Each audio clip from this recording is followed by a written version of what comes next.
In many ways, Then and Now is about answering this very question. Because don't you think it's odd how most people's political views seem to come fully formed, as if they were born with them, as if they were self-evident, and you often don't see a lot of internal interrogation going on until suddenly someone changes their position on something.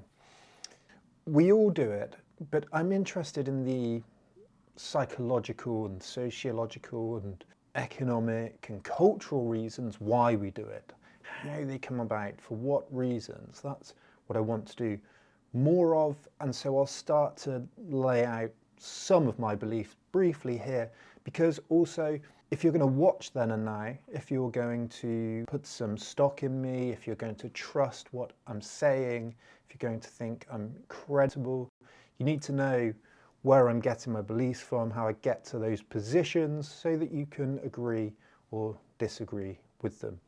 And there's another reason too why I'm doing this. I touched on it last time.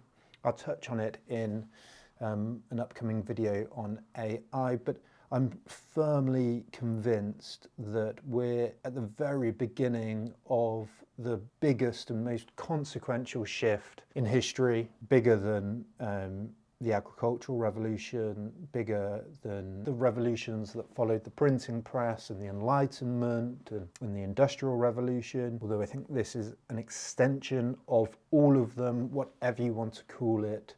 The information revolution, the computer or digital revolution, computers through to the internet and through in the future into AI. I think we're only at the very beginning of it, and we might not even see the dramatic results of it in our lifetimes, but it is going to happen. I think that is becoming indisputable. But to understand this shift, I think we need to understand the waters that we swim in, so that we can think about the new waters that we're going to be moving into. And I think this is one of the reasons I am so interested in the Enlightenment, in the Industrial Revolution. I spent many years now slowly reading through thinkers from the Enlightenment. I'm looking more carefully at the 19th century now and the Industrial Revolution. I think there we find the bases of our modern society. It's very messy, comes from a lot of different sources, but I think Eric Hobsbawm's formulation of it is the twin revolutions of the Industrial Revolution and the French and American rights-based revolutions is probably still the right way of thinking about it. So I'm doing my best at really trying to think through those moments. So that kind of liberal individualism of which I was talking about, the twin revolutions, is kind of the water we swim in. I'm not saying everyone agrees with it, but it's kind of the center point of our political lives. It's the basis of modern light.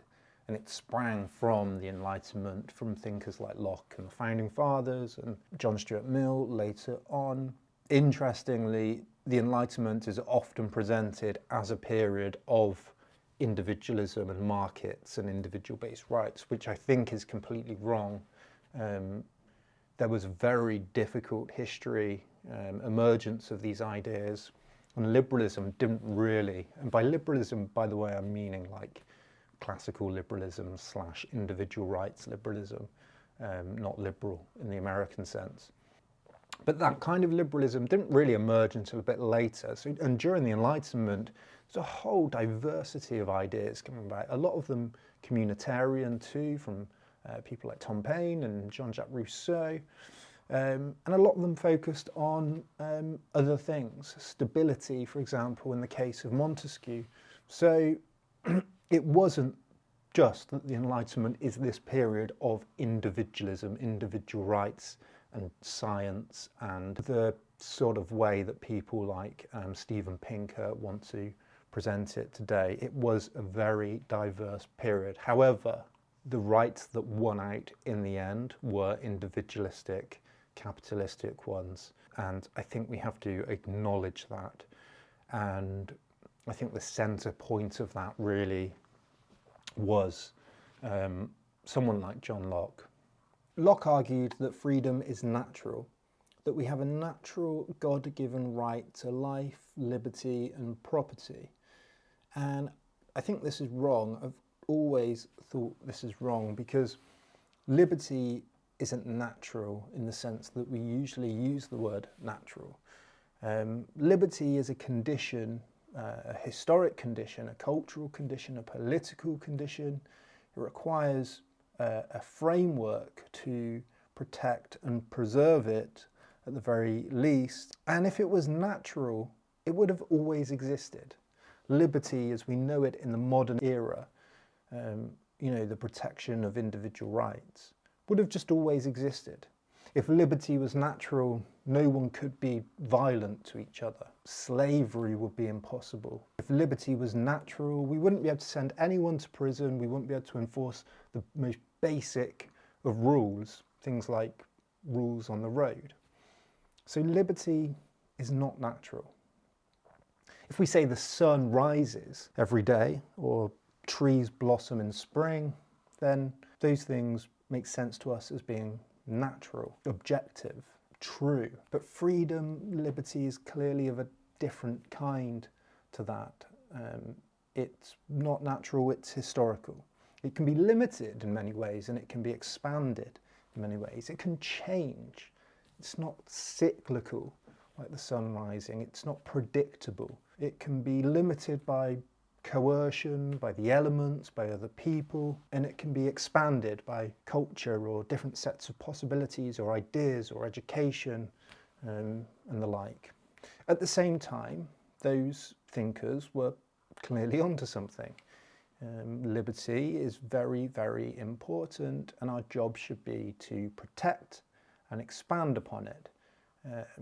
And it's a contradictory concept in that sense, that it seems to be a kind of getting out of people's ways, but it also seems to need something to flourish. But if we stick to that base, that kind of idea of liberty being important, then why am I not a libertarian?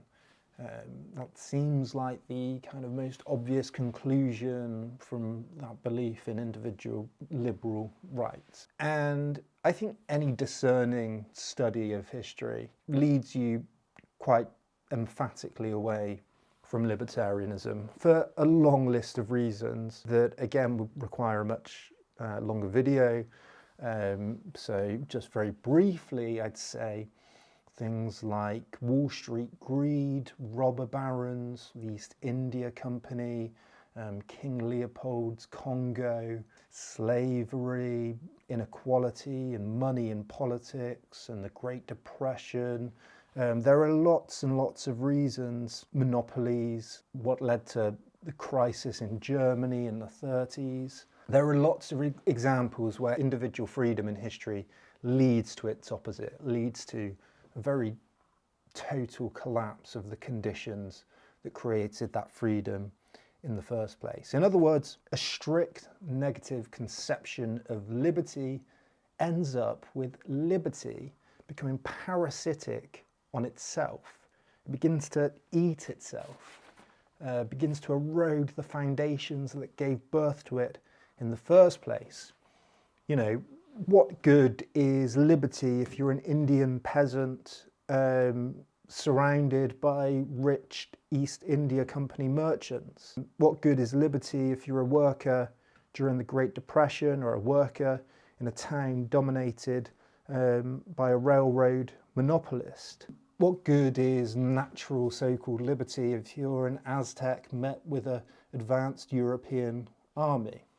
This idea that liberty is just a natural condition of just being free to move around where you want just falls apart in so many historical contexts. So we have to acknowledge that there's a sense of equality to liberty, that if we truly believe not in liberty for one or liberty for many, but liberty for all, we have to acknowledge that the liberty of one can impose restrictions on the liberty of others, can become parasitic on it. And so liberty is not an absence, It's a condition. Liberty is something that has to be protected and tended to and cultivated and grown so that it can flourish. It's a plant that can wither too, like it did in Rome, like it did in Greece. It's not just natural. We can easily lose it.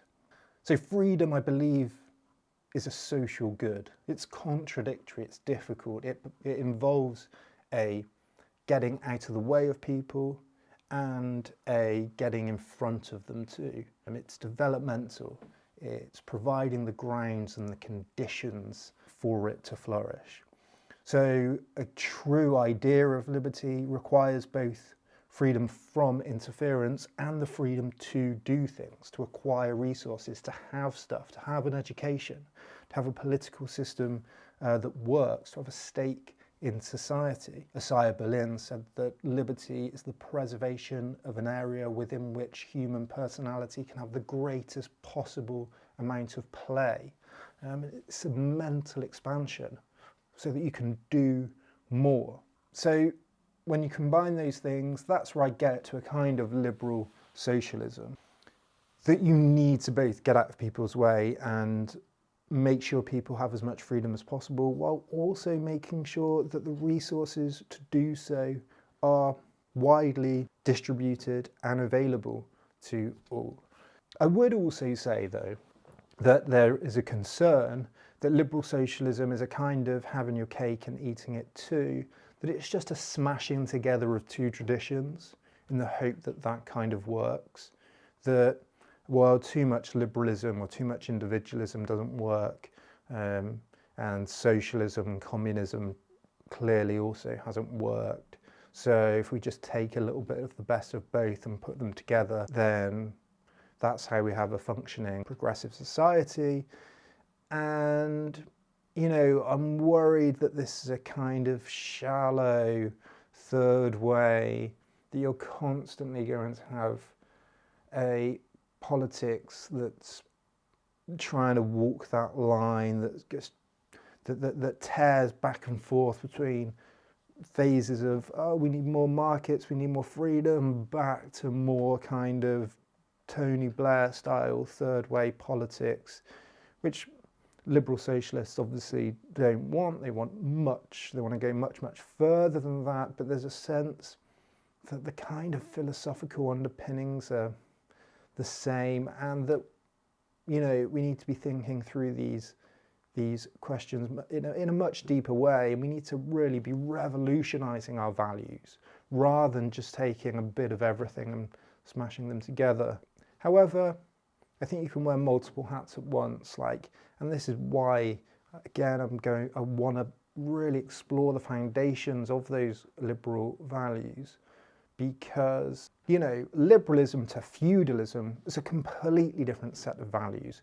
It wasn't as if the Enlightenment took feudal values and said, oh, if we just take the best parts from here and put them together here, we'll be okay. It's a complete change. And I think the structure of society is moving in such a different way that it's comparable to that change, that we are going from one type of social system to a completely new one, that the difference between pre-internet and post-internet is going to be as vast and destabilizing as the difference between pre-printing press and post-printing press, and even more so. So I think we have to wear multiple hats at once. We have to really think about analysing the foundations of our values, while at the same time looking at what works in practice and trying to do the best we can with the tools that we've got. And the closest that we have to that, in my mind, is the kind of Nordic model, the Scandinavian model.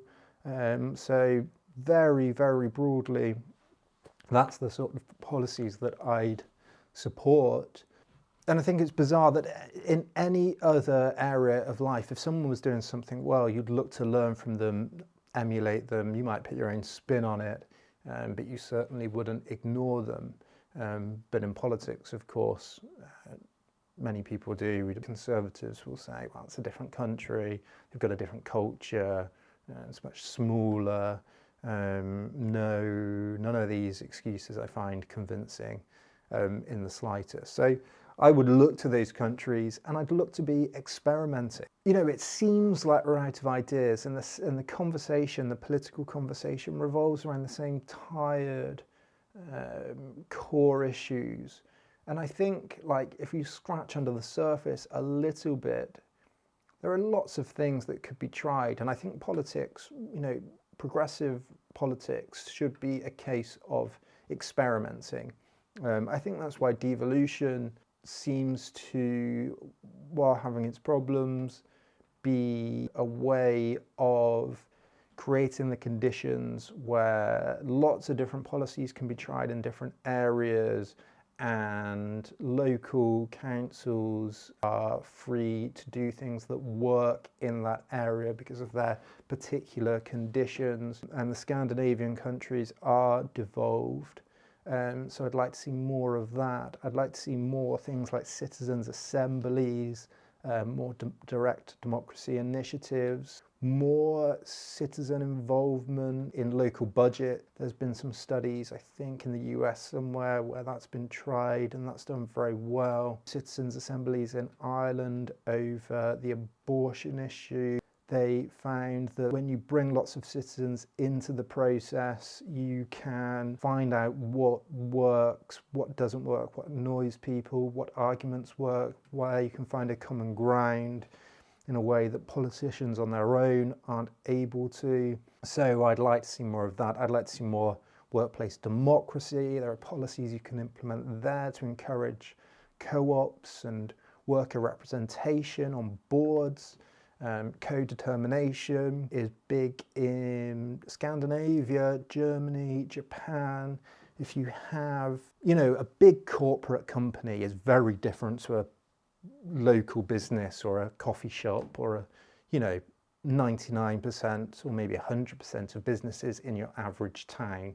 An even average city. But when you turn into a big corporate entity like Amazon or Google, and even smaller ones, lesser well-known corporate entities, you know, I'm talking companies with over, say, 500 employees, I'm talking a very different beast that has an outsized influence on the areas in which they are incorporated, that have outsized influence on their employees, on the political conversation, on where they throw their weight around, on how much money they have. And I think if you can set a size where you treat a corporation differently from an average business, and you know, at a certain point you have to have worker representation on boards.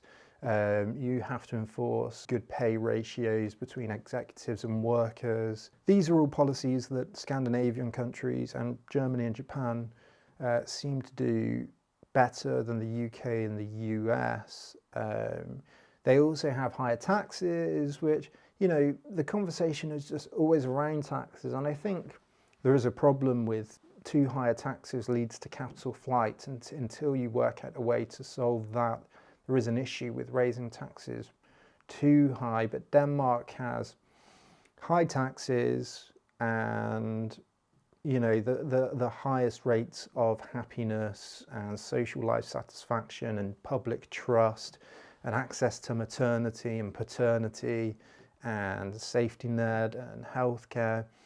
For a few marginal percentage points, I'd happily pay more taxes to have a society that we all feel like that we have a stake in and trust in. And, you know, it leads to less issues with things like crime and decent playgrounds and all the social glue that keeps us all together. And I think that's the sort of things those countries seem to do a lot better than us. So again, just some very brief brushstrokes on the sort of policies I'd be interested in. You know, I'm not good with policy. I'm not as good with policy as I should be, and I think I would like to be better. I'm more interested in the history and the political philosophy, and in some sense I think the policy is less important because it's the conditions that give rise to policies that matter. You know, the reason these sorts of policies aren't on the table are more to do with structural conditions of the media and of politics and of our history than anything else. So I'm much more interested in analysing, interrogating those, because until we change that, then you don't have the breathing room to get these sorts of policies talked about. But I'm just making the point that there are lots and lots and lots of them out there. There are so many ideas. This is a great book that I'm reading at the moment, Daniel Chandler, Free and Equal. It's full of great policy ideas. It's really good at combining philosophy and policy, and it talks about things like democracy vouchers to get money out of politics and workplace democracy and things like that. So it's the sort of stuff that I'm interested in. I very much recommend it. So let me know what you think. Disagree, agree. Please do subscribe and hit that bell, because it will encourage me to make more videos on this channel if that's your kind of thing. Thanks for watching. See you next time.